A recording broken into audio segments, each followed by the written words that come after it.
ತುಮಕೂರು ಜಿಲ್ಲೆ ಚಿಕ್ಕನಾಯಕನಹಳ್ಳಿ ತಾಲೂಕಿನ ಉಳಿಯಾರು ಪಟ್ಟಣ ಪಂಚಾಯಿತಿಯ ಮುಂಭಾಗದಲ್ಲಿ ಕಳೆದ 15 ದಿನಗಳಿಂದ ನಗರದಲ್ಲಿ ಕಸ ವಿಲೇವಾರಿಯಾಗಿಲ್ಲ.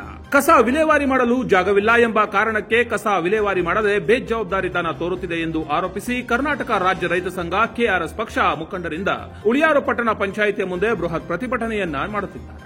ಉಳಿಯಾರು ಪಟ್ಟಣ ಪಂಚಾಯಿತಿಯಲ್ಲಿ 7 ವರ್ಷದಿಂದ ಕಸ ವಿಲೇವಾರಿ ಘಟಕಕ್ಕೆ ಮುಕ್ತಿ ಕೊಡದ ಹಿನ್ನೆಲೆಯಲ್ಲಿ ಡಿಸಿ ಶುಭ ಕಲ್ಯಾಣ್, ತಹಶೀಲ್ದಾರ್ ಪುರಂದರ್, ಉಪವಿಭಾಗಾಧಿಕಾರಿ ಸಪ್ತಶ್ರೀಗೆ ದೀಪಾವಳಿ ಉಡುಗೊರೆಯಾಗಿ ಕಸವನ್ನೇ ಪಾರ್ಸಲ್ ಮಾಡುವ ಮೂಲಕ ವಿಶೇಷ ಪ್ರತಿಭಟನೆಗೆ ಮುಂದಾಗಿದ್ದಾರೆ.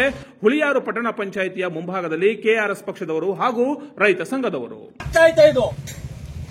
ಯಾಕೆ 7 ವರ್ಷ ಆದ್ರೂ ಇವ್ರ ಯೋಗ್ಯತೆ ಒಂದು ಕಸ ವಿಲೇವಾರಿ ಘಟಕಕ್ಕೆ ಒಂದು ಜಾಗ ಗುರುತಿಸಿಕೊಡ ಯೋಗ್ಯತೆ ಇಲ್ವಾ?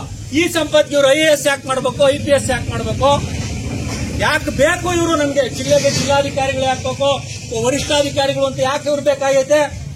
AC ಹಾಕ್ಬೇಕಪ್ಪ ನಮ್ಗೆ. ಹಂಗಾರೆ ಪ್ರತಿದಿನ ಸಂಬಳ ತಾಂತಾರಲ್ಲ ಇವರೇ ಕತ್ತೆ ಕಾಯ. ಚಾಲುಕ್ಯ ನ್ಯೂಸ್, ಜನರಿಗೋಸ್ಕರ.